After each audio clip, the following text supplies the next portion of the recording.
नमोस्तु रामाय सलक्ष्मणाय देव्यै च तस्यै जनकात्मजायै नमोस्तु रुद्रेन्द्रयमानिलेभ्यः नमोस्तु चन्द्रार्कमरुद्गणेभ्यः जयत्यतिबलो रामो लक्ष्मणश्च महाबलः राजा जेति सुग्रीवो राघवेणाभिपालितः दासोऽहं कौसलेन्द्रस्य रामस्याक्लिष्टकर्मणः हनुमान् शत्रुसैन्यानां निहन्ता मारुतात्मजः। आज परम सौभाग्य का ये विषय है कि इस विद्या भवन में शताधिक छात्र जो है, जिसमें संत और छात्र सभी व्याकरण शास्त्र का अध्ययन करते हैं, इससे बहुत ही आनंद का अनुभव हो रहा है। इन साधुजनों और छात्रों के मध्य में से हमारे बीच श्री राजेश्वरानंद जी, हमारे अनन्य भक्त और हमारे अनन्य व्याकरण के सेवक बैठे हैं। ये निरंतर 3-4 वर्षों से संस्कृत व्याकरण की सेवा कर रहे हैं। इनकी ये आकांक्षा थी कि मैं यदि श्रीमद्भागवत या राम कथा करूं तो मैं शब्दों की व्युत्पत्ति प्रमाणिक करूं, और प्रमाणिक व्युत्पत्ति के लिए व्याकरण शास्त्र का अध्ययन आवश्यक है। इसी परिप्रेक्ष्य में इन्होंने विगत 3-4 वर्षों से सिद्धांत कौमुदी, लघु सिद्धांत कौमुदी ऐसे महनीय ग्रंथों का सम्यकतया अध्ययन मुझसे किए, और इस समय धर्म प्रचारक प्रसारक के क्रम में श्रीमद्भागवत और राम कथा के अद्वितीय वक्ता श्री राजेश्वरानंद जी हैं। इसको मैं प्रमाणित करता हूँ, क्योंकि मैंने वीडियो के माध्यम से इनकी कथा सुनी और इनकी शैली देखी, तो मुझे बहुत आनंद हुआ कि मेरे अनेक शिष्यों में से ये भी एक ऐसे अद्वितीय शिष्य निकले जो राम कथा और श्रीमद् भागवत की कथा में नैपुण्य अर्जित किया है, भागवत के उन श्लोकों की अद्वितीय व्याख्या किया है। मैं इनकी व्याख्या से बड़ा संतुष्ट हूँ, और उत्तरोत्तर यह भगवान विश्वनाथ जी से और भगवती अन्नपूर्णा पराम्बा से ये प्रार्थना करता रहता हूँ कि इनकी विद्या में उत्तरोत्तर विकास हो, और ये धर्म के क्षेत्र में श्रीमद्भागवत की पुण्य कथा, श्रीमद्भागवत की पुण्य सलिला को निरंतर प्रवाहित करते रहें और व्युत्पत्ति मूलक कथा करते रहें। क्योंकि कथाएं तो बहुत लोग करते हैं, लेकिन शब्दों की व्युत्पत्तियाँ कभी कभी व्याकरण विरुद्ध हो जाती हैं, और उन व्याकरण विरुद्ध व्युत्पत्तियों को सुन करके बड़ा कष्ट होता है। तो श्लोक का सुंदर उच्चारण, फिर उसका अन्वय, और फिर उसकी व्युत्पत्ति, जैसा कि मैंने अभी पढ़ा रहा था पिछले हफ्ते भागवत के कुछ संदर्भों को लेकर के। भागवत में एक प्रयोग दिया, इंद्र सत्रो विवर्धस्व। तो इंद्र सत्रो विवर्धस्व, यह इंद्र सत्रो जो है, यह विष्णु शब्द के संबोधन में जैसे हे विष्णु बनता है, उसी तरह इंद्र शत्रु शब्द के संबोधन में हे इंद्र शत्रो यह भागवत में बनाया गया, और क्रिया उसके लिए आ गई विवर्धस्व, क्योंकि संबोधनांत पदजन्य पदार्थ का अन्वय क्रिया में होता है। संबोधन पदम यच्चा तत्क्रियायाम विशेषणम, इसीलिए निघात की सिद्धि हो जाती है। ब्रजानि देवदत्तेति निघातोत्र तथा सती। तो भागवत में इंद्र सत्रो इसको संबोधन में प्रयोग किया गया, लेकिन संबोधन में कैसे प्रयोग करेंगे? संबोधन विभक्ति जिस प्रकृति से आती है, उस प्रकृति के अंदर जो प्रकृत्यर्थता अवच्छेदक है, उसको हमें सिद्ध रहना चाहिए, निष्पन्न रहना चाहिए। यदि प्रकृत्यर्थता अवच्छेदक पूर्वतः सिद्ध है, तभी तदवच्छिन्न बोधक शब्द के उत्तर संबोधन विभक्ति का प्रयोग होता है। जैसे कोई व्यक्ति युवराज है, उस युवराज को उद्देश्य करके हे राजन युद्धस्व, इस प्रकार का हम वाक्य प्रयोग नहीं कर सकते, क्योंकि उस युवराज जो द्रव्य है, उस द्रव्य में राजात्व सिद्ध नहीं है पूर्वता।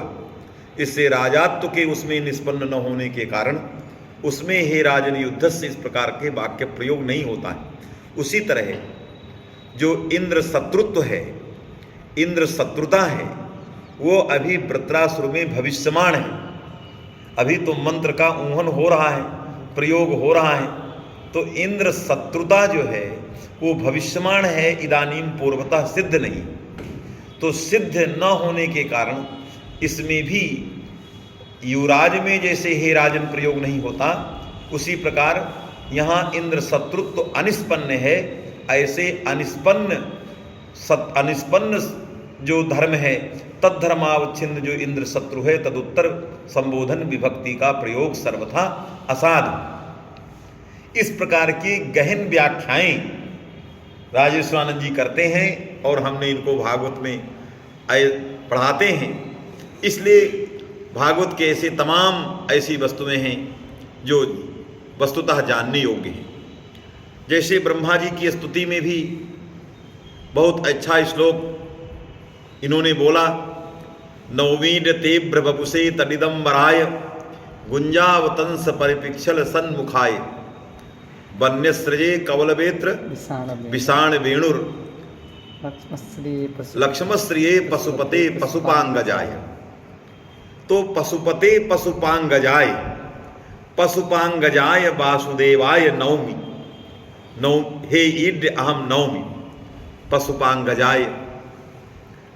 पशुपांगज शब्द से कहा अर्थ, तो पशून पातिति पशुपा, पशुपः पशून पातिति पशुपा, यथा विश्वम पातिति विश्वपा तथैव पशून पातिति पशुपा।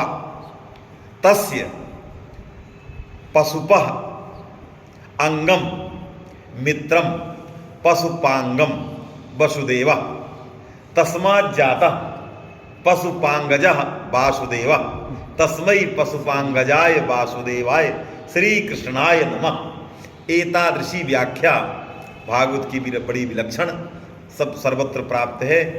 मैं पुनः राजेश्वरानंद जी को अपने इस वक्तव्य के साथ यह आशीर्वाद देता हूँ कि आपने व्याकरण अध्ययन के साथ साथ जिस रास्ते का, जिस मार्ग का आपने चयन किया है, श्रीमद् भागवत की कथा करना और उस कथा से उपार्जित धन को सदुपयोग करना, जो ये आपने संकल्प लिया है, मुझे विश्वास है, भगवान से बड़ी प्रार्थना है कि आपका ये संकल्प उत्तरोत्तर वृद्धि की ओर हो और आप अपने द्वारा निश्चित किए गए मार्ग में आगे बढ़ें, धर्म के मार्ग में बढ़ें, विद्या के मार्ग में बढ़ें और धर्म और विद्या के माध्यम से उपार्जित जो धन है वो धन सदुपयोग के रास्ते में जाए। क्योंकि हम कभी कभी ये व्याख्या करते हैं कि अर्थ ही अनर्थ का कारण बनता है, इसलिए सबसे पहले पुरुषार्थों में धर्म को रखा गया। यदि हमसे कोई पूछे कि धर्म क्या है, तो हम एक ही शब्द से धर्म की व्याख्या कर सकते हैं, क्योंकि धर्म के स्वरूप का वर्णन प्रत्येक शास्त्र में भिन्न भिन्न रूप से किया गया है। मनुस्मृति में, भागवत में, अन्य पुराणों में धर्म के बहुत सारे स्वरूप बताए गए, लेकिन वो सारे स्वरूप व्यक्ति के कक्षा के अनुसार है। जैसे कोई व्यक्ति प्रवेशिका में पढ़ता है तो उसके लिए दूसरा ग्रंथ है, मध्यमा में पढ़ता है तो उसके लिए दूसरा ग्रंथ है। उसी तरह व्यक्ति अपनी अध्यात्म साधना में किस कक्षा में पहुंचा है, उसके अनुसार पुराणों में धर्म के लक्षण बताए गए। तो ये चार पुरुषार्थों में जो धर्म है, यह धर्म का यदि लक्षण पूछा जाए तो धर्म एकमात्र धर्म का लक्षण है सद्बुद्धि। सद्बुद्धि ही धर्म है और सद्बुद्धि पूर्वक उपार्जित जो अर्थ है वो अनर्थ का कारण नहीं बनता है। इसलिए हमें यह जो सद्बुद्धि है ये द्वितीय पुरुषार्थ धर्म में भी अनुस्यूत होना चाहिए, तृतीय पुरुषार्थ काम में भी सद्बुद्धि का उपयोग होना चाहिए। यदि धर्म और काम जो मध्य के पुरुषार्थ हैं, इसमें जो प्रथम पुरुषार्थ धर्म है, अर्थ और काम जो मध्य के पुरुषार्थ हैं, इसमें दोनों में यदि धर्म अनुस्यूत हो जाएगा, सद्बुद्धि अनुस्यूत हो जाएगा, तो मोक्ष के लिए अतिरिक्त प्रयास नहीं करना पड़ेगा, मोक्ष अपने आप प्राप्त हो जाएगा। इसलिए ये सारी व्याख्याएं भागवत में की गई और भागवत बहुत उत्तम ग्रंथ है। 18,000 श्लोकों का यह शास्त्र हम सबको व्याकरण का प्रयोगशाला है। व्याकरण शास्त्र की प्रयोगशाला के विषय में पूछा जाए कौन है, तो व्याकरण शास्त्र की प्रयोगशाला श्रीमद् भागवत है। पूरे व्याकरण को लगाना हो तो श्रीमद् भागवत को अक्षरशः पढ़िए। जन्माद्यस्य में बड़ी व्याख्या की गई। अन्वयात और इतरता दोनों पंचम्यंत बताए गए। अन्वयात यह पंचम्यंत हेतु ब्रह्म की सिद्धि का साधक है, और इतरतः ये जो इतरस्मात् ये जो दूसरा पंचम्यंत है वो भी ब्रह्म की सिद्धि का साधक है। तो ब्रह्म का लक्षण जो बताया गया, क्योंकि ब्रह्म का लक्षण भागवत में दो तरह से बतलाया गया, एक स्वरूप लक्षण, एक तटस्थ लक्षण। जो स्वरूप लक्षण और तटस्थ लक्षण, ये दोनों का विभेद जन्माद्यस्य के अंतर किया गया। अस्य जन्मादि यतः, ये जो लक्षण है ये तटस्थ लक्षण है।